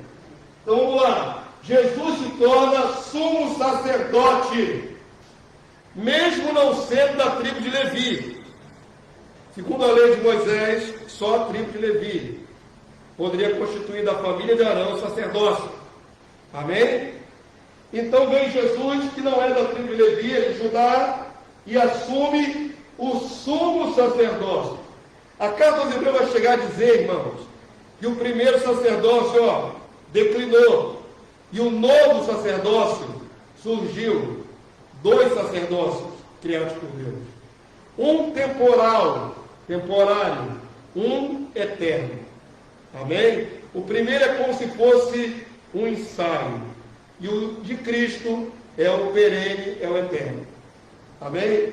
Nós não estamos no sacerdócio levítico. Por isso é uma bizarrice, porque aquela igreja lá, que não vou dizer o nome por motivo técnico e de ética, criou o Templo de Salomão. Jeová! Templo de Salomão em São Paulo. Meu Deus do céu! E botou todos os obreiros vestidos de sacerdote levita. Se eu não me engano, eles carregam uma arca da aliança e tudo, irmão. Jesus amado. Jesus Cristo amado. Nenhuma daquelas criaturas é da tribo de Levi. Nenhuma. Então, estão fora da lei. Na lei de Moisés eles não estão. Também não estão em Cristo. Aquele ritual não é de Cristo. Porque Cristo não mandou fazer a arca de aliança para carregar para o santuário nenhum. Jesus não mandou erguer templo de Salomão. Os templos somos nós. Cada um de nós é um templo. Então percebam bem a distorção dessa religião. Se diz cristã. Amém? É complicado, né? Tudo que era material no Antigo Testamento foi transmitido para o espiritual. E eles voltam para o material. Para aquilo que é palpável com os olhos. É uma idolatria até. Porque o ídolo é a necessidade de olhar e apalpar. E quando a fé é verdadeira, a fé é a certeza das coisas que você não vê, mas que espera. Fé pautada no que você não pode tocar e ver. E eles constroem artifício para tocar e ver. Então presta atenção como é errado esse conceito desses irmãos aí, né? Vamos lá, não precisa dizer o nome não, todo mundo já sacou, né? Qual é a igreja que tem em São Paulo? Já sabe, né? O Templo de Salomão todo mundo conhece? E tem irmão que faz caravana para ir lá conhecer, irmão. Ah, Jeová. Ah, meu Deus, idolatria, templo evangélico. Eu vou lá em São Paulo, lá. É igual a Aparecida, na Catedral da Aparecida, a mesma coisa. É uma atração turística. Vai fazer, aí tira selfie, fala, estou dentro do Templo de Salomão. Sai daí, sai dessa apostasia, desse engano, pelo amor de Deus. Está fazendo o que aí, idolatrando o templo humano?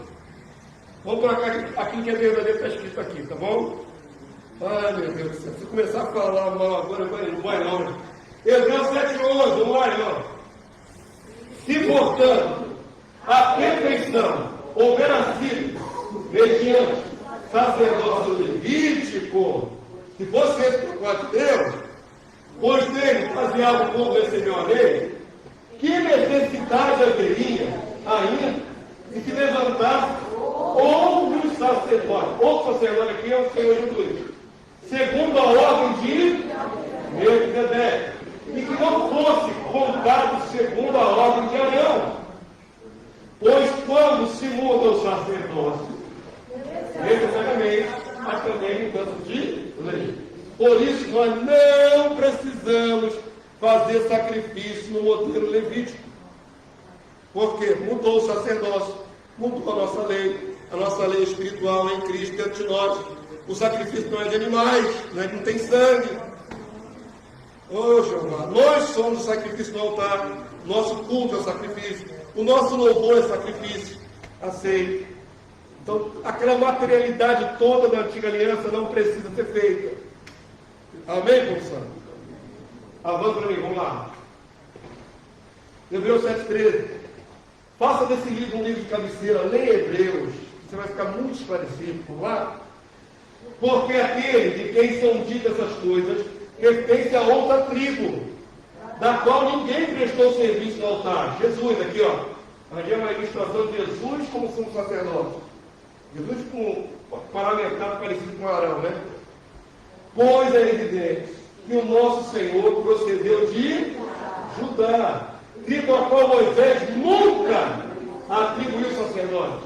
E isto é ainda muito mais evidente, está sendo muito enfático, né? Quando a semelhança de Melquisedeque que levanta outro sacerdote. Melquisedeque, a figura bíblica enigmática, eu não vou entrar no mérito agora, eles estão parelhos na época contemporânea a Abraão, 2000 anos antes de Cristo, e já era sacerdote do Altíssimo. Amém? Cerca de mais de 400 anos antes do sacerdócio levítico. O sacerdócio tipificado em Melquisedeque é centenas de anos antes do sacerdócio da lei de Moisés. Amém? Essa é a diferença. Então o texto diz assim, ó, constituído não conforme a lei do mandamento carnal, mas segundo o poder da vida indissolúvel. Portanto, se testifica, tu és sacerdote para sempre, segundo a ordem de Melquisedeque. Isso deve ter sido um trauma incrível para os irmãos judeus da época. Trauma irreconciliável. Lembrando que parte da igreja era judeu, né? De judeus. Os apóstolos eram judeus. Amém? Então era complicado. Você era judeu, amava a dentro do judaísmo, e agora seguindo Cristo mudava tudo. Mudava os rituais, mudava a liberdade. Havia uma mudança, uma ruptura muito forte. Amém? Depois nós vamos conversar isso aí, sobre a mudança desses paradigmas aí, tá bom? Vamos para mim. Jesus, então, achou essa figura bacana, olha. Jesus consolando aqui o coroa aqui, ó. Roqueiro. O roqueiro aqui, ó, com a camisa de couro, velho. Roqueiro das antigas. E Jesus consolando ele ali. Justificando ele, né? Olha só, ele é o próprio mediador para a igreja, como intercessor diante do Pai, atuando como bispo das almas dos santos. Eu amo essa fraseologia, bispo da nossa alma. Quer dizer, supervisor, aquele que vigia, que vela sobre nós. Amém? Feliz meu, vamos ler 1 João 2,1, não está na sua apostila, viu? Coloquei por último. Feliz meu, estas coisas vos escrevo, para que não pequeis. Se todavia alguém pecar, porque é impossível que a gente não tropece em alguma coisa, temos advogado junto ao Pai, Jesus Cristo, o justo. Amém, amado Deus? É a nossa redenção diária. Você vai até Ele, confessa seus pecados e é redimido. Porque Jesus intercede diante do Pai por nós. Hebreus 6,19, igreja, vamos juntos? A qual temos por âncora da alma, segura e firme, e que penetra além do véu, lá no céu, onde Jesus, como precursor, entrou por nós, tendo se tornado o quê? Somos sacerdotes para sempre, segundo a ordem de Melquisedeque. Então já está estabelecido aí que Jesus assumiu no céu a postura de sumo sacerdote. Na terra, Jesus foi o que, irmão? Quais foram as funções de Jesus na terra? Não sabe enumerar, não? Ele foi profeta? Foi profeta. O que mais? Ele foi mestre, ensinava, era mestre. Ele foi médico, né, das almas e do corpo, terapeuta. Profeta, mestre, terapeuta. O que mais Jesus foi? Pregador itinerante, né, de porta em porta. Mas ele foi sumo sacerdote? Não. Na terra, não. Na terra, não. Mas no céu, ao entrar no céu, ele assume a postura de sumo sacerdote. Amém? É só quando ele inaugura além do véu. Agora sim, lá no céu, qual é a função de Jesus? Sumo sacerdote. Quando ele descer para a terra, o que ele será? Rei e sumo sacerdote. Porque ele será sempre rei e sumo sacerdote. A partir do momento que ele inaugurou lá, ele não perde a alcunha de sumo sacerdote. Ele acumula os dois ofícios, rei e sumo sacerdote, para sempre. Sabe por que não perde a alcunha de sumo sacerdote? Porque nós também somos transformados em sacerdotes. Para sempre. O sacerdócio de Jesus é para sempre. O sacerdócio da igreja é para sempre. Porque tem que lembrar o seguinte: sacerdócio é um mediador entre Deus e os homens. Amém? Hoje Jesus media entre o Pai e nós. Mas haverá um tempo que nosso sacerdócio com Cristo será a favor de quem? Das nações, no milênio. O que nós vamos fazer por 1000 anos? Ser reino e sacerdote. Entenderam? Então hoje somos beneficiados pela mediação de Jesus. Mas um dia teremos também mediadores junto com Ele, para abençoar os corpos. É o reino de sacerdote. Avança para mim, vamos lá. Por isso, vocês não estão percebendo essa transição. A igreja já é sacerdotal? É. Mas seremos sacerdotes de fato mesmo, com todos os poderes plenos, quando Jesus nos glorificar. Amém? Mas já temos a vocação sacerdotal. Por isso, Cristo Jesus, como cabeça de uma ordem sacerdotal superior, introduz todos os cristãos com essa investidura sacerdotal. Assim como a igreja comum não está acostumada a dizer, eu sou um ungido, Assim, as igrejas comuns não ensinam o povo a dizer, eu sou parte do sacerdócio de Cristo. Uma outra dificuldade, essa identidade de que a igreja é sacerdotal. Não é? Perguntar da mesma forma assim, ó, quem confundiu isso tudo foi a Igreja Católica Romana. A igreja separou o clero do povo. O povo da igreja é chamado de leigo. O clero é o sacerdote. Então, na cabeça dos evangélicos, o clero é o pastor e seus obreiros. E o restante do povo é povo. Isso é um erro. Cada ungido é um sacerdote. Amém? Cada ungido tem uma função sacerdotal. Só os ungidos podem ser sacerdotes. E todo ungido é sacerdote. O cabeça desse sacerdócio é Jesus. Ele não é um sacerdote qualquer, ele é o sumo sacerdote. E nós, os sacerdotes. Mas esse conceito também não é comum na igreja. Precisamos entronizar isso na igreja. Diga. Também não tem interesse por parte dos pastores. Acaba a dependência. E assim, sempre com as desculpas que não tocam nos dias de Deus, não tocam nos dias de Causa uma divisão de grau, né, de valores, que é errado. Vocês não podem ter isso. O guia tem que ser respeitado, tem. A palavra de Deus chega a falar de obediência. Obedecei os vossos guias. Amém? Livro de Hebreus. Porque velam pela vossa alma para apresentar a igreja e tudo mais. Obediência dentro da verdade, dentro do princípio cristão. Então o guia orienta. Vamos orar, vamos fazer de vigília. Essa é a orientação do guia. Deve ser obedecido, porque é para bem da igreja, o crescimento do povo. Mas eles não são donos, nenhum pastor é dono das ovelhas. O dono é Jesus. Esse problema sério de fazer a hierarquia ser muito superior à membresia causa essa distorção. Então o povo se sente nada. Quem é o povo? As ovelhas se sentem sem poder nenhum, sem autoridade nenhuma, não se sentem ungidos, não se sentem sacerdotes.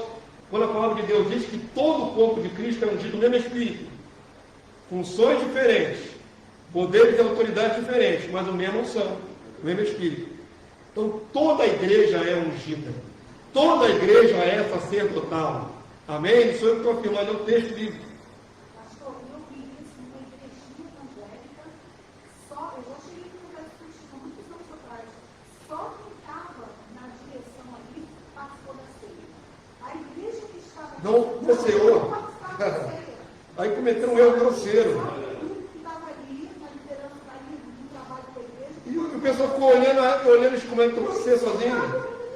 Ah, que lindo. Ser exclusivo só para o clero. Igreja evangélica. Pois é. Distorção absurda. Todo aquele que é de Jesus tem direito de Santa Ceia. Não interessa se está aqui, está no Japão, está na igreja em outro lugar ou no mundo. Você é de Cristo, tem direito a ceia. Aqui não há distinção. Entrou qualquer cristão aqui que seja de Cristo, vai tomar Santa Ceia. Amém? Só tem que ser de Cristo. E se tomar enganando a gente também, está enganando o Senhor. Certo? É. Ao Senhor ninguém engana.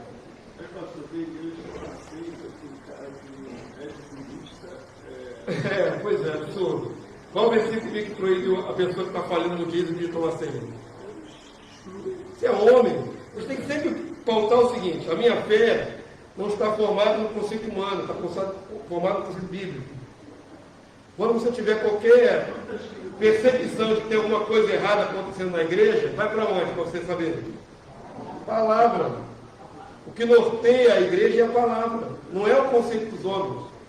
Qualquer prática que te soar estranha, procura a base bíblica. Se não tiver base bíblica, é engano de homens. Amém? Esse negócio, só o clero tomar a Santa Ceia, isso é um absurdo. Está imitando a igreja católica. Vamos lá. Apocalipse 1:5. Só afirmar que nós somos sacerdotes, tem que terminar essa aula, já vai chegar no meio-dia já. Amém? Vamos afirmar a verdade? Qual é o parâmetro que norteia essa igreja aqui? A palavra de Deus. Fora da palavra não fazemos nada. Se fizermos alguma coisa que foi identificada que está fora da palavra, nós voltamos atrás. É simples assim. Não me interessa agradar ninguém nem manipular a palavra. Eu quero viver o que está escrito aqui. Só. Amém? Apocalipse 1:5, igreja. Vamos juntos? E da parte de Jesus Cristo, a fiel testemunha,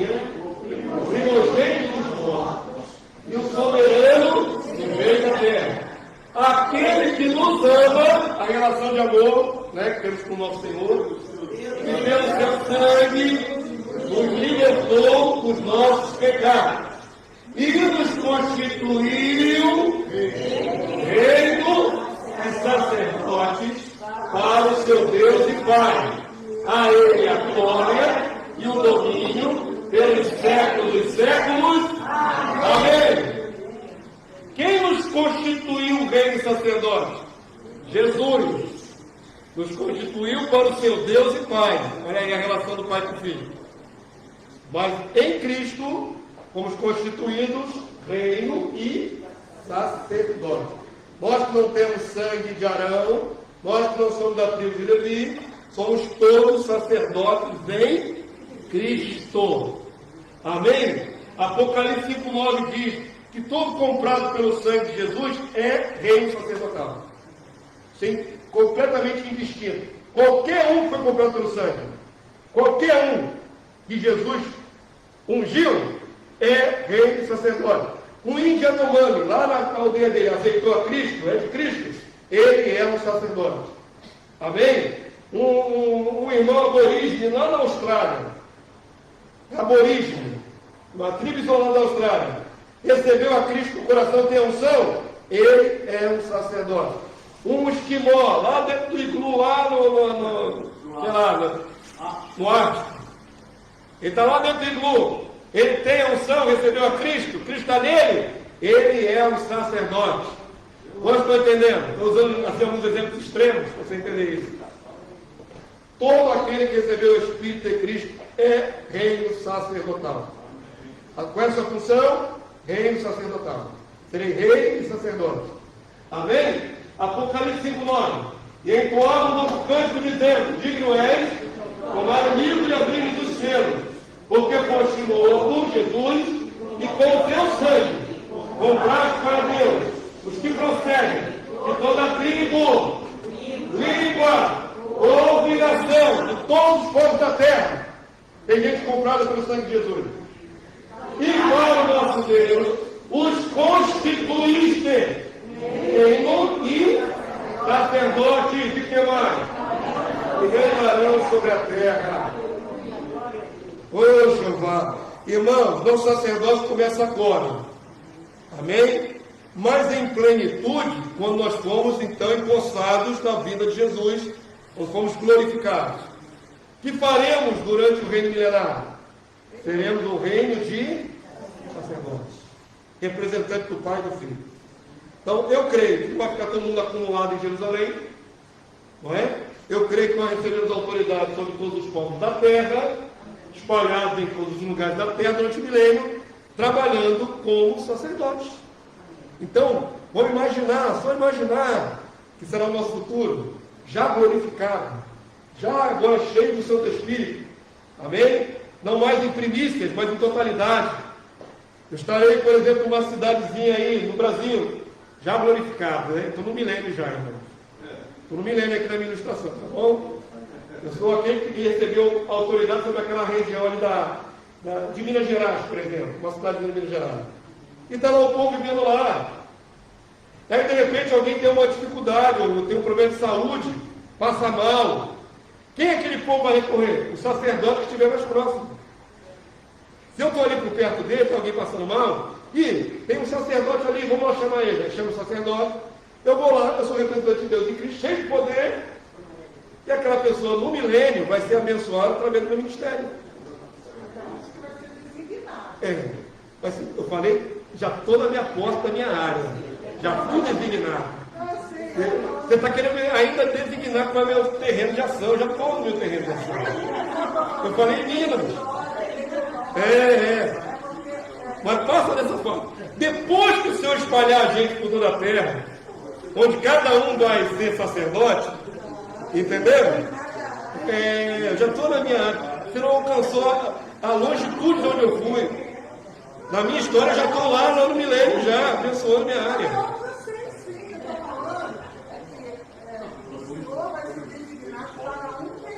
Eu falei qual era, você não pescou onde eu já falei. Qual era o território que eu já estava reinando lá, irmão? Uma cidade de Minas, foi o que eu falei.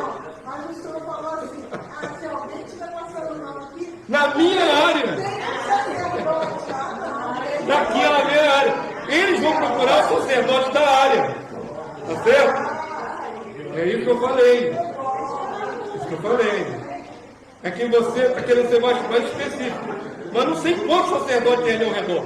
Porque o reino é peregrinação. Sim. Eu já estou na minha área. Entendeu? É na minha área, na minha jurisdição.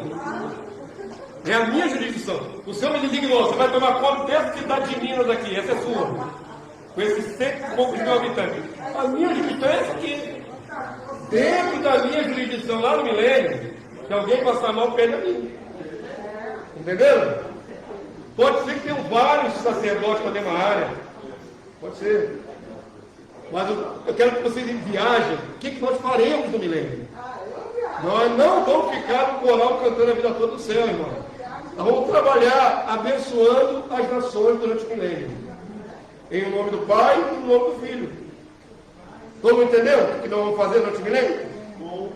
Continuaremos abençoadores. Essa é a função do sacerdócio. Avança para mim, tem que fazer um filminho, né, para tentar ilustrar isso. Fazer uma encenação, um teatro.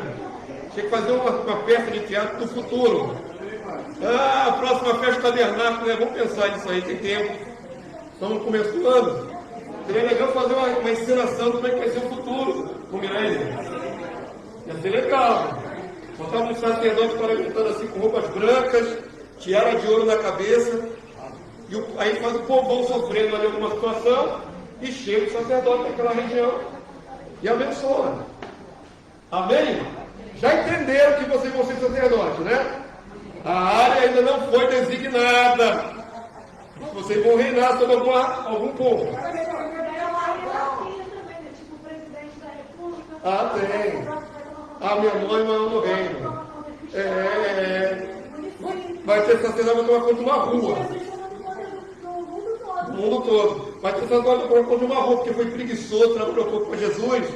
Recebe menos honra. É glorificado, imortal como todo mundo. Mas a honra dele é menor no reino. A honra é proporcional ao nosso serviço agora.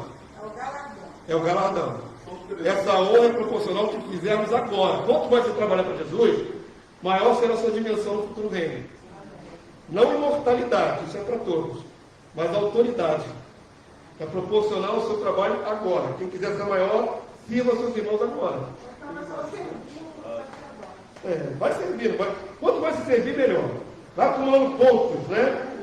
Vai acumulando pontos. Vamos lá. Vai terminar essa aula até 1h da tarde, hein? Vai rolando? Até o teu almoço está pronto? Ele passa ali na padaria, vou te aguentar. Ele passa na padaria e compra um galeto ali na padaria. Todo domingo.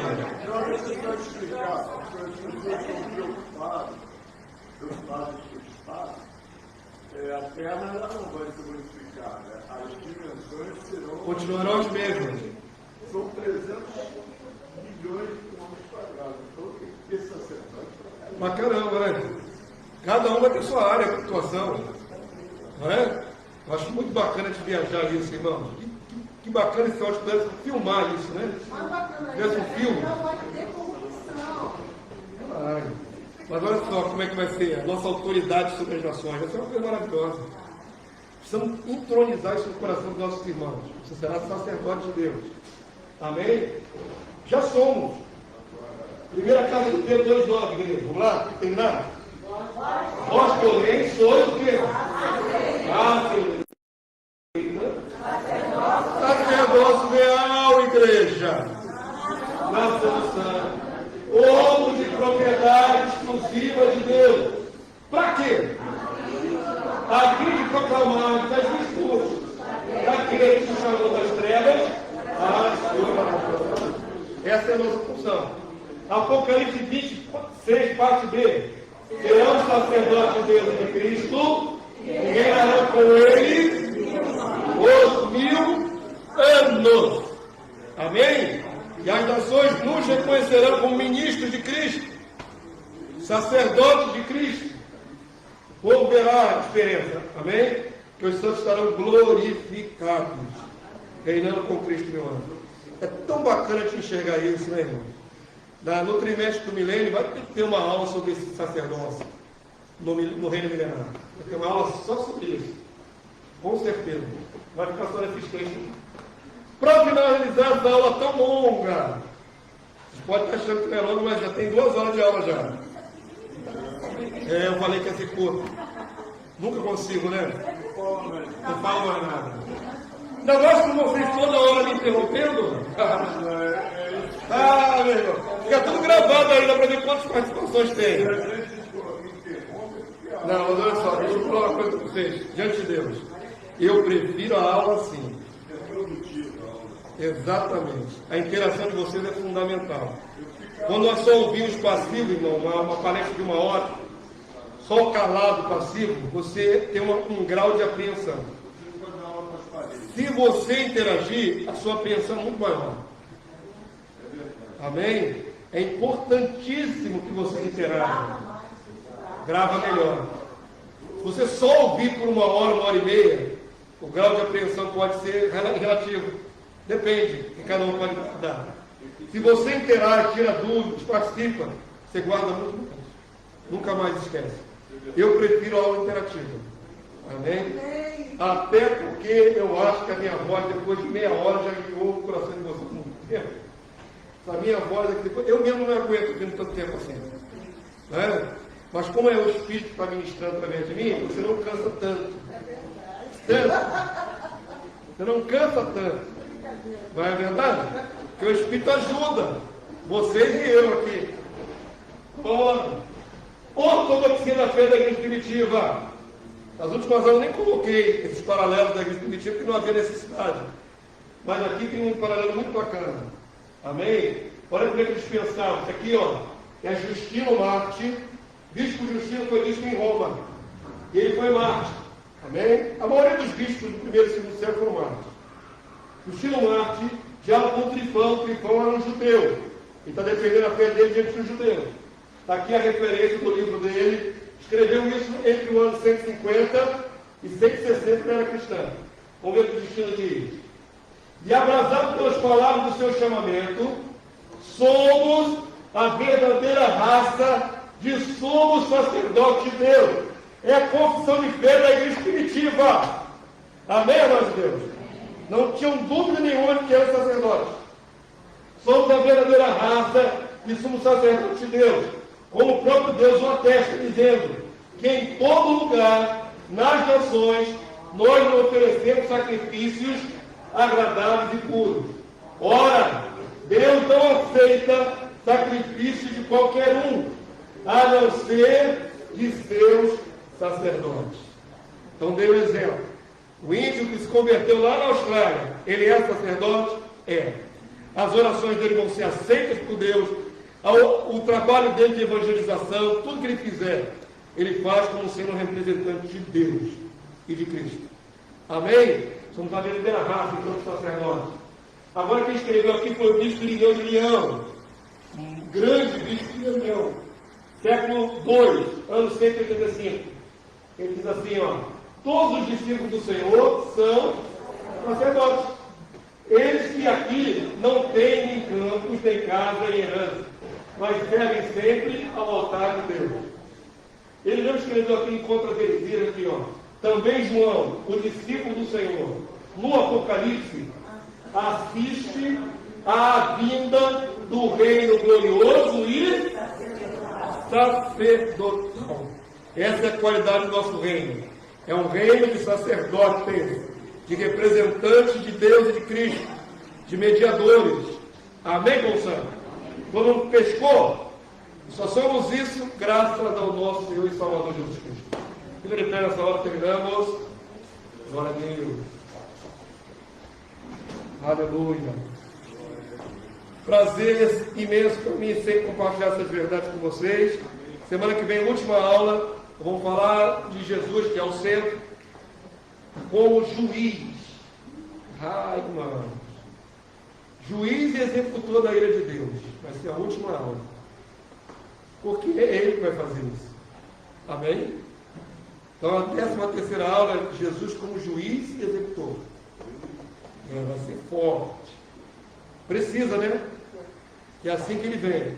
Essa aula de hoje é boa para a gente, para a igreja. Saber quem nós somos em Cristo. Mas a última aula vai abranger o aspecto dele diante da humanidade.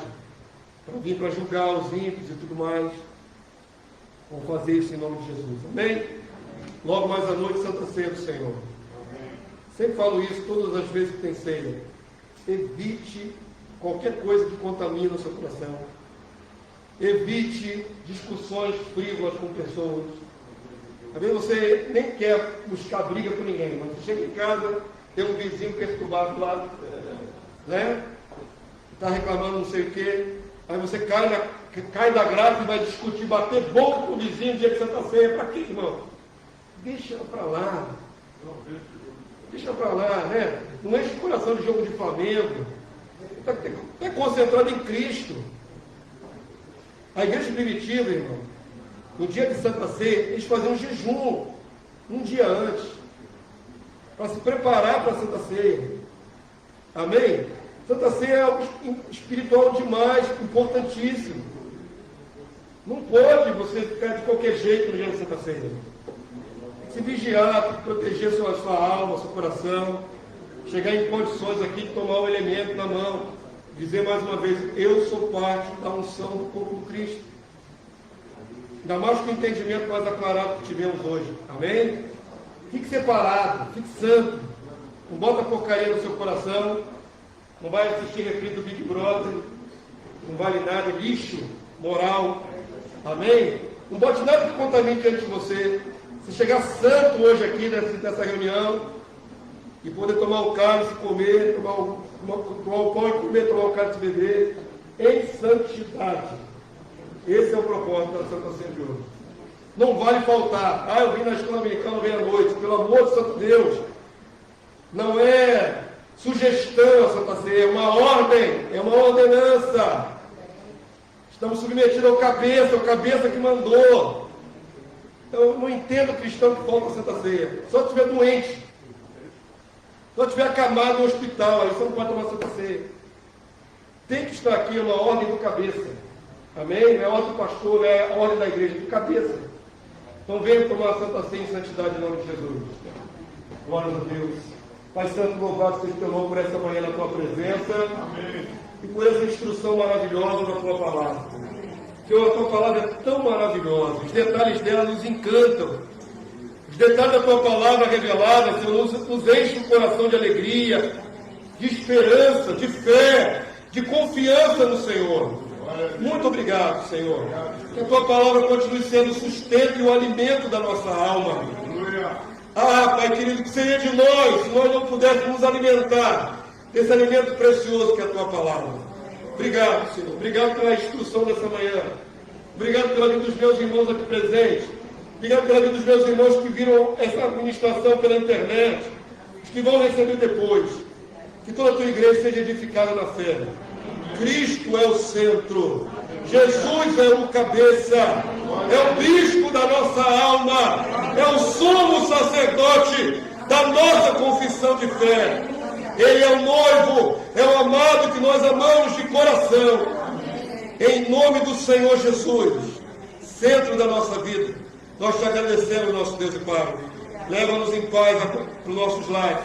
Possamos retornar à noite em santidade, para celebrar a tua divindade e a divindade do nosso Senhor e Salvador e Rei Jesus Cristo. Leva-nos em paz, nós te pedimos, em nome de Jesus. Amém e amém. Glórias a Ele. Aleluia. Glória a Deus. Glória a Jesus. Aleluia. Vamos na paz de Cristo. Até logo mais, 6h30 começa o culto.